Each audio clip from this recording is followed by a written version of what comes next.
Presiden Ukraina Volodymyr Zelensky menyatakan bahwa pertempuran Donbas telah dimulai merujuk pada serangan pasukan Rusia di wilayah Ukraina Timur. Kami sekarang dapat mengatakan bahwa pasukan Rusia telah memulai pertempuran Donbas yang telah lama mereka persiapkan, kata Zelensky. Tidak peduli berapa banyak pasukan Rusia yang didorong ke sana, kami akan bertarung. Kami akan membela diri, kami akan melakukannya setiap hari, imbuhnya.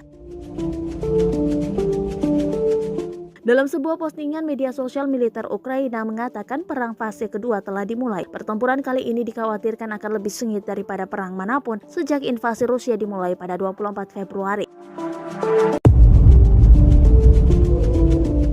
Dilansir dari ABC Net Australia, Donbas mengacu pada wilayah Donetsk dan Luhansk di tenggara Ukraina. Sementara itu, menurut laporan BBC, yang dimaksud Donbas oleh Putin adalah keseluruhan dari dua wilayah besar di timur, yakni Luhansk dan Donetsk, yang membentang dari luar Mariupol di selatan sampai ke perbatasan utara. Daerah ini merupakan jantung industri yang sebagian besar penduduknya berbahasa Rusia. Menurut laporan BBC, keberhasilan Rusia menaklukkan Luhansk dan Donetsk akan memberi pencapaian perang terhadap Putin. Langkah selanjutnya diperkirakan Kremlin akan mencaplok Donbas seperti yang dilakukan terhadap Crimea pada 2014. Jika skenario ini terjadi sebelum 9 Mei, Putin bahkan bisa merayakan hari kemenangan ketika militer Rusia masih menandai kekalahan Nazi Jerman pada tahun 1945.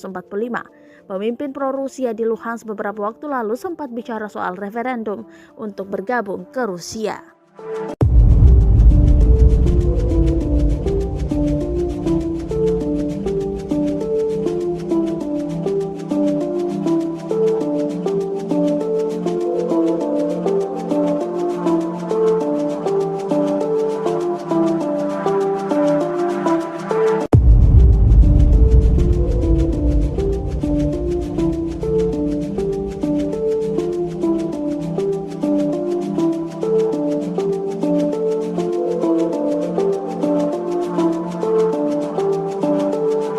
Terima kasih sudah nonton.